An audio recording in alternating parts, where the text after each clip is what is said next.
total number of neutron in atom. Okay, difference between the protons and electrons. Protons have positive charge. You kindly note down all the difference between it is totally easy. Okay, no easy difference between find out in any book. Okay, so kindly note down in your copy. Protons have positive charge, electrons have negative charge. Protons are significantly heavier, electrons are comparatively light in weight. Protons are significantly larger in size, electrons are comparatively smaller in size. Okay, protons remains in the nucleus and electrons can move to the other atoms, and protons are present in the nucleus cloud and electrons are present in cells. Okay, and we will discuss we will discuss a topic about the cells in our class 10. Okay, because cells of the electrons is not in your syllabus. It is these cells related chapters are in, I think, in class 10 syllabus. Okay, what is atomic bomb?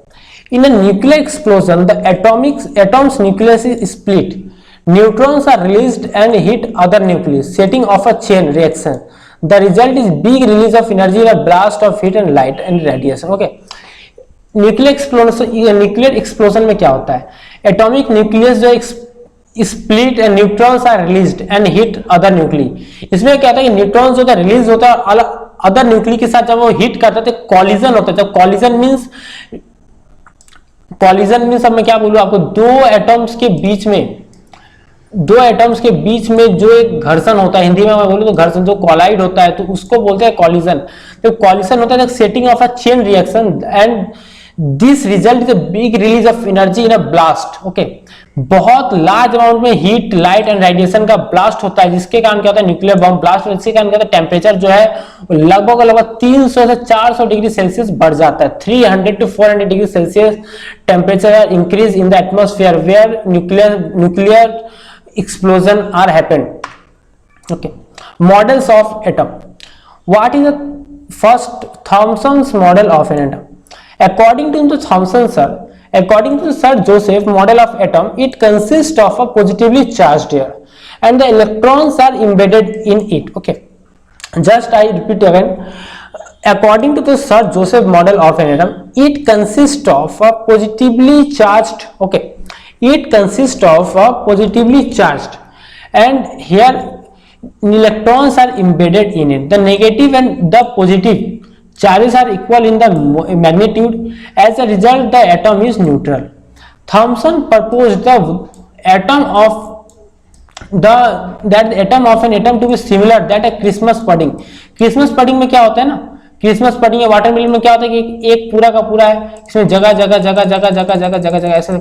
ऐसे करके जो होता है वो क्या होता है, इसके वाटरमेलन के सीड्स होते हैं या क्रिसमस केक के जो पडिंग किए हुए रहते हैं. तो इसको क्या बोला उन्होंने कि ये जो होते हैं इलेक्ट्रॉन्स ऐसे होते हैं थॉमसन मॉडल के according to Thomson model. Okay, ठीक, आप देख सकते हैं this is the positive sphere and these are the electrons. And next Rutherford model. And atom consists of a positively charged center in the atom called the nucleus. The mass of the atom is contributed mainly by the nucleus.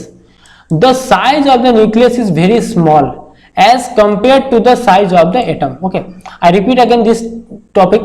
An atom consists of a positively charged, it means an atom consists of a positively charged and center in the atom called the nucleus.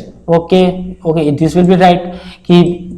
This is also right कि center of the atom is called nucleus. The mass of the atom is contributed mainly by the nucleus.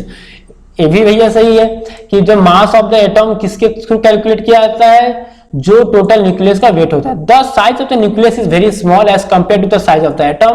The electrons revolve around the nucleus in well defined orbits. ये बिल्कुल सही है Rutherford का. Okay, drawback of Rutherford atomic model. Any particle in a circular orbit would undergo acceleration and during acceleration charged particle would radiate energy. So the revolving electrons would lose energy and fall into nucleus. The atom would be unstable.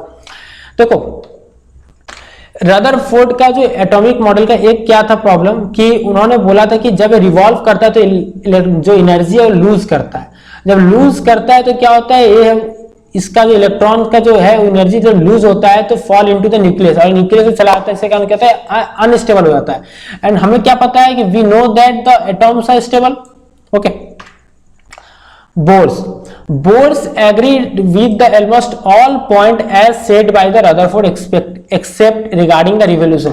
मैंने बोला ना कि जो drawback था सिर्फ और सिर्फ वही प्रॉब्लम था, यानी बोर साहब ने क्या किया, बोर सर ने ये किया कि बोर साहब बोले भैया देखो कि बोर एटॉमिक जो Rutherford atomic model is totally correct, but there one point is totally undefinable and it is totally wrong. There are no loss of energy happen in the atom, and there is no loss of energy done by the electrons. It means no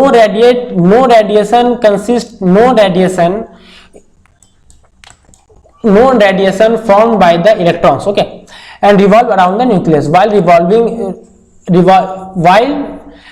around the nucleus while revolving in its discrete orbit. The electrons do not radiate energy. Okay, I told you now. This is the atomic model, Rutherford-Bohr's atomic model. So this model is called Rutherford-Bohr atomic model because Bohr all of the points of the Rutherford atomic model has accepted, but except one point. Or what is the one point? Electrons do not radiate the energy. Okay, this is the diagram. You can,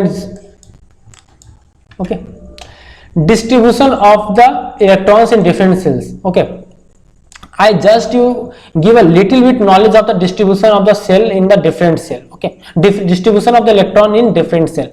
First cell 2n square. It means what is a 2 is constant, n means cell number 1.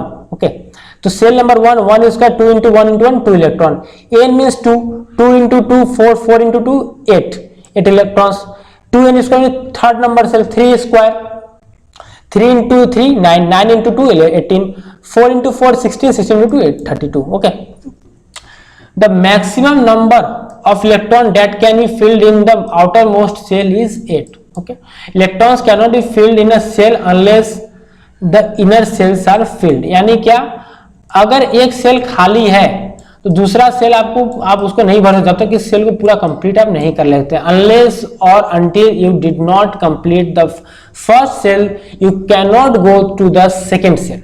Okay, you can learn you can reading this topic. Okay,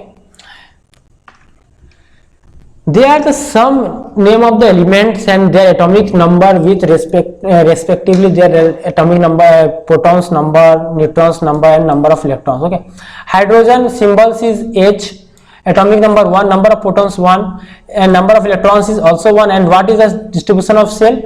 These had only one electron. It means it is, इसका मतलब क्या भाई, इसका पहले cell में एक number हो गया, एक सेल कंप्लीट, एक इलेक्ट्रॉन से हो गया कंप्लीट. हीलियम के पास कितने 2 एटॉमिक नंबर है, number of protons is also 2, number of neutrons is also 2 and number of electrons is also 2 and distribution of electrons is first shell 2. इसका मतलब क्या, 2 सेल से पहला सेल कंप्लीट हो गया. तो आप ऐसा करें, सारे के सारे को आप रीडिंग कर सकते हैं, अच्छे से ध्यान से पढ़िए भाई, ठीक है. आप उसके स्क्रीनशॉट लेकर पढ़ सकते हैं अच्छे से.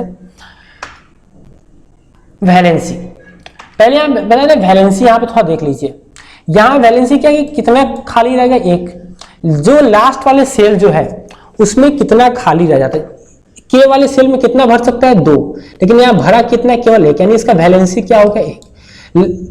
इस के वाले सेल में कितना भर सकता है 2 और यहाँ पे कितना भर गया 2, यानी इसका जो वैलेंसी क्या होगा 0.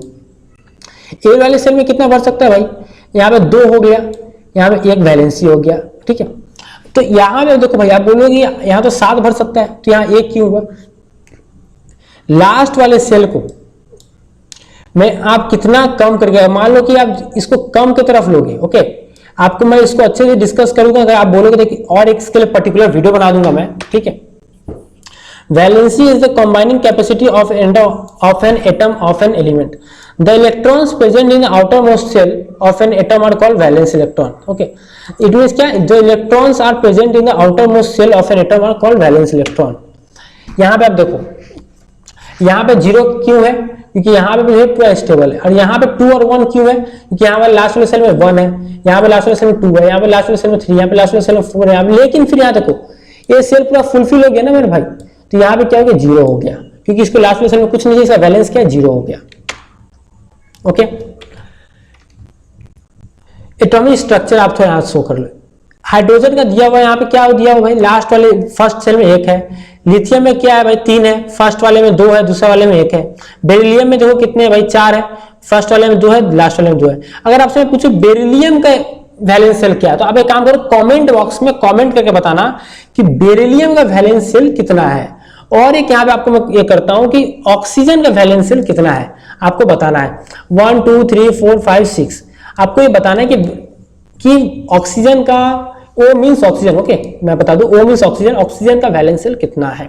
Okay, atomic number and mass number already I discussed in previous slides, okay so I don't want to discuss this here. तो atomic number and mass, if you want to note this you can note this. The first ever image of a hydrogen bond, hydrogen bond का जो first image लिया गया था, ठीक है, आप देख सकते हैं इसको माइक्रोस्कोप के थ्रू लिया था, इसको इजीली लेना पॉसिबल नहीं हो पाता है, ठीक है। Isotopes.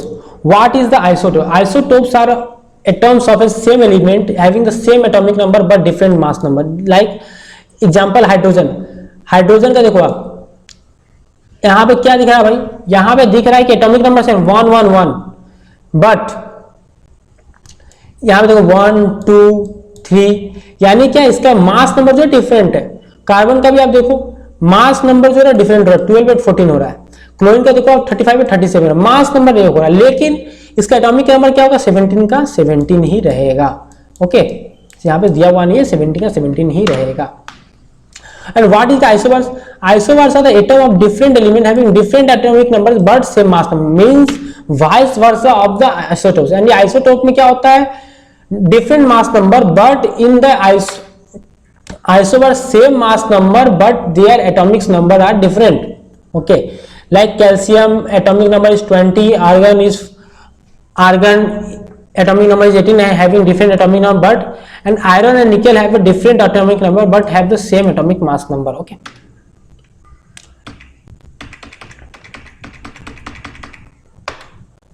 these are the difference between isobars and isotopes. Okay, you can note down in your copy. They have the same mass number, different atomic number. They have the same atomic number but different mass number. Number of electrons are different in isobars. Same number of protons but different number of neutrons. They have different chemical properties. They are atoms. They are atoms of different elements. They have identical chemical properties. They are atoms of same element. Okay. Thank you. अगर कोई भी problem है इससे related आप नीचे question कीजिए, comment box में question कीजिए, आपको इसका मैं आंसर दे दूंगा। Okay, thank you.